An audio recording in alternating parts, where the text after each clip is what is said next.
सौभाग्य अपने लोगों को स्वाभाविक प्रियाजू की कृपा से मिल गया कि वो हमारी इष्ट हैं। राधे वेष्टम, वही हमारे इस सत मार्ग के प्रकाश करने वाली है। राधा वल्लभी, वल्लभी हमारे यहाँ वल्लभ है राधा, प्रीतम है राधा, प्राणनाथ है राधा। और मार्ग को ही संप्रदाय कहते हैं, सुदृढ़ मार्ग। जैसे सरकार के द्वारा बना हुआ राजमार्ग, जिसे पहले जीटी रोड कहते थे, अब क्या कहते पता है, जो बहुत हाँ हाईवे, जो हम तो गांव की भाषा में जीटी रोड कहते थे। ये वो सुदृढ़ संप्रदाय का मतलब होता है सुदृढ़ मार्ग। बोले कहाँ जा रहा है? बोले सीधे निकुंज जा रहा है, कहीं मोड़ नहीं है इसमें। राधा वल्लभी, वल्लभ है जहाँ की राधा, मेरे प्राणनाथ श्री राधा, श्री श्यामा प्यारी जो। इस मार्ग की प्रकाशक स्थापना करने वाली श्री स्वामी जी, राधे वेष्टम संप्रदाय कर्ता आचार्यों, अपने मार्ग का स्वयं उपदेश करने के लिए वही हित सजनी है, दूसरा कोई नहीं। हित सजनी, वही हित प्रेम सखी के रूप में, वही हित प्रेम आचार्य के रूप में, वही हित प्रेम गुरुदेव के रूप में। मंत्रदहा, मंत्र का दान करने वाली श्री किशोरी जू ही है। निज मंत्र स्वयं स्वामिनी जू ने श्री हितजू महाराज को प्रदान किया।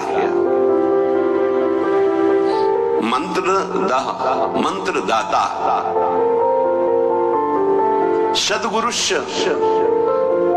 परम सदगुरु श्री लालजू महाराज हैं। कृष्णे वंदम जगत गुरु, ऐसे कृष्ण की वंदना करता हूं जो जगत गुरु स्वरूप में विराजमान है। चाहे वेदांत हो, चाहे योग हो, चाहे भक्ति हो, चाहे कर्म योग हो, सबके गुरुदेव श्री कृष्णचंद्र जो हैं। किसी भी संप्रदाय का, किसी भी मार्ग का, किसी भी भाषा का हो, गीता जी का आश्रय लेता ही है। गीता जी श्री जगत गुरु भगवान श्री कृष्ण की श्रीमुख से स्वयं प्रकट हुई है। जैसे वेद श्वासों से, ऐसे वाणी से गीता जी, श्री जगत गुरु भगवान की वाणी है गीता जी। कोई ऐसा नहीं है विश्व में जो गीता जी को न मानता हो। गीता जी की व्याख्या उर्दू में, अंग्रेजी में, हिंदी में, संस्कृत में और बहुत बड़े बड़े महापुरुषों ने की, हर संप्रदाय के महापुरुषों ने की। हमारी सदगुरु श्री स्वामिनी जो ऐसी हैं कि ऐसे आचार्यों को भी उपदेश करने वाले जगत गुरु भगवान को शिक्षा प्रदान करती है। नवनिवृत्त निकुंज में प्रेम की, विविध की प्रेम विलासों की, वो बाहर के नहीं जान सकते। सच्ची मानिए, ये केवल सखियां जानती है। तो इसलिए सर्वोपरि जगत गुरु पद में सर्वेश्वरी रासेश्वरी श्री लाडली जो है हमारी। राधे विष्टम संप्रदाय करता आचार्यो मंत्रदः सदगुरुश्च मंत्रो राधा, मंत्र भी स्वयं से किशोरी जो है। जो मंत्र है वो स्वयं किशोरी जो है। सच्ची मानिए, ये जो आपको नाम मिला, जो शरणागत मंत्र, जो निज मंत्र, ये स्वयं किशोरी जो है। जिह्वा पे विराजमान मेरी लाडली ही नाम मंत्र के रूप में है। ऐसे प्यार से भजो। तो गौराश्रय, बिना गौराश्रय के आप न वृंदावन को जान सकते हैं, न वृंदावन के महाप्रेम समुद्र रस को जान सकते हैं, ना वृंदावन की दिव्य लीलाओं में प्रवेश पा सकते हैं। चाहे आप शास्त्रज्ञ हो, चाहे जितने बड़े विद्वान ज्ञानी हो, बिना उद्धव जी से बढ़कर कौन ज्ञानी होगा। उन्होंने वृंदावन की रज को माथे पे चढ़ाया, गोपी जनों की चरण धूलि को, तब जाके उनको श्री कृष्ण प्रेम का परिचय मिला। फिर श्री कृष्ण के प्रेम में जितने भी मत वाले हुए हैं वो सब किशोरी जी के चरणों से प्रेम की भिक्षा मांगी है। किशोरी जी के नख चंद्रमणि का प्रकाश जिन गोपियों को प्रेम की ध्वजा बना दिया, वो हमारी श्री लाडली जो है। श्रीपाद कह रहे इनके आश्रय के बिना निगूढ़ तत्व इस महाप्रेम समुद्र को आप नहीं जान सकते। जहां प्रेम का प्रादुर्भाव हुआ तो ज्ञान वैराग्य सब अपने आप जागृत हो जाता है।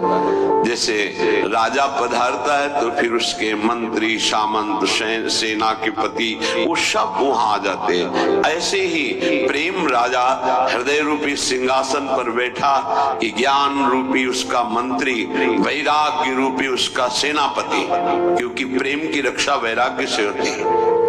और प्रेम से जो ज्ञान प्रकट होता है उसी ज्ञान से भगवत तत्व का वास्तविक बोध होता है। आत्मरति जिसे कहते हैं, रति माने प्रेम।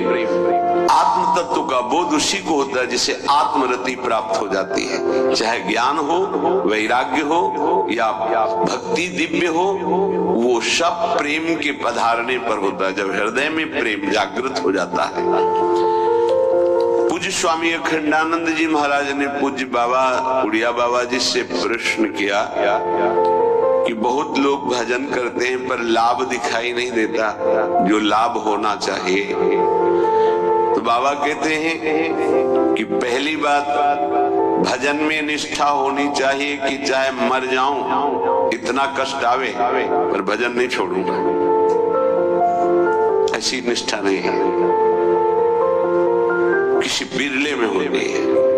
नहीं, जहां सामने इंद्रियों के भोग आते हैं भगवान छूट जाते हैं। हम मानते हैं भजन का प्रयास करते हैं, लेकिन जहां सामने भोग आया कि प्रभु भूल गए। आप देख लीजिए, चाहे वो भोजन हो, रसेंद्री का भोग हो या किसी भी इंद्री का भोग हो, उस समय प्रभु को भूल गए और उस भोगानंद को स्वीकार कर लिया तो ऐसे पूरा जन्म व्यतीत होने लगेगा और आपको भगवत साक्षात्कार नहीं होगा। जो लाभ मिलना वो बहुत बहुत दूरी हो जाएगा। जहां कोई दुख आया, विपत्ति आई, भूल गए। सुख आया, संपत्ति आई, भूल गए प्रभु। मर चाहे जाए हम, किंतु प्यारे का भजन नहीं छोड़ सकते। इसी का नाम भजन है। भजन का स्वरूप क्या? ये चाहे विपत्ति दुख मृत्यु से बढ़कर तो कुछ है नहीं। हमारी मृत्यु भी आ जाए तो हम भजन नहीं छोड़ सकते। अब त्रिभुवन की राजलक्ष्मी मिलने पर आधे पल के लिए भी प्रभु का विस्मरण नहीं करता, उसे भक्त कहा गया है, महाभागवत कहा गया। तो कुछ भी सुख सुविधा मिले उस समय हमें प्रभु का, यही तो कसौटी है कि आप उत्तम से उत्तम आकर्षणकारी भोगों के बीच में, लेकिन भगवत विस्मरण नहीं है। प्राण निकल जाए पर भजन नहीं छूटेगा, इसे ही भजन कहते हैं। और ऐसा भजन बहुत लोग नहीं करते, कोई कोई करता है। पूज्य बाबा कहते सब कर सकते हैं, सामर्थ्य सब में है ऐसा भजन करने की, पर वो लगन नहीं है, वो अगन नहीं जगी भगवत साक्षात्कार करने की। इसलिए जहां विपत्ति आई उसमें डूब गए, संपत्ति आई उसमें डूब गए, भोग आए उसमें डूब गए, प्रभु का विस्मरण हो गया। इसका यही कारण है। भजन का तात्पर्य है भजन में गोता लगाना, डूबना। बस चल रहा है मंत्र नाम, उसी के श्रवण में डूबा हुआ उपासक। डूब करके भजन किया जाए तो 6 महीने में भगवत साक्षात्कार कर लिया ध्रुव जी ने। डूब करके गोता लगाया, 6 महीने भजन में भगवान का साक्षात्कार कर लिया। और अगर तन्मयता नहीं है भजन में तो बहुत लंबा समय निकल जाता है। देखो, इस मन को देखा, अगर इसको भजन का सुख आप नहीं दोगे तो ये रुपए की गणना का सुख करने लगेगा। कई बार हमने कहा बचपन से इसी बात की पढ़ाई है, मन की वृत्ति की। आप देख लेना, अनुभव करना। अगर आपको प्रियाजू के भजन में गुरु की आज्ञा के अनुसार तन्मयता नहीं आ रही है तो आप का अर्थ के प्रतिभाव आ जाएगा।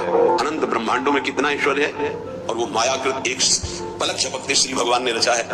ऐसे श्री भगवान को अधीन करने वाली प्रियाजू का आश्रय हृदय में रहे और फिर क्या। पर भजन न होने के कारण हमारी स्थिति अपने आश्रय तत्व पर नहीं होती।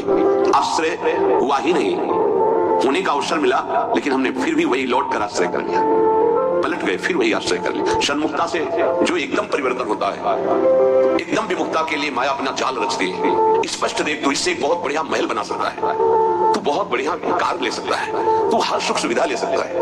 राजी हो गया। देखना सब व्यवस्था बढ़िया बन रही है। नहीं नहीं, हम व्यवस्था बढ़िया नहीं बनाने आए, हम व्यवस्था को श्री जी के आश्रय से चाहते हैं, अपनी मन बुद्धि के आश्रय से। लाडली जी महलों में रखो चाहे झोपड़ी में बात, उसका केवल आश्रय अंतर से प्रभु का होता है।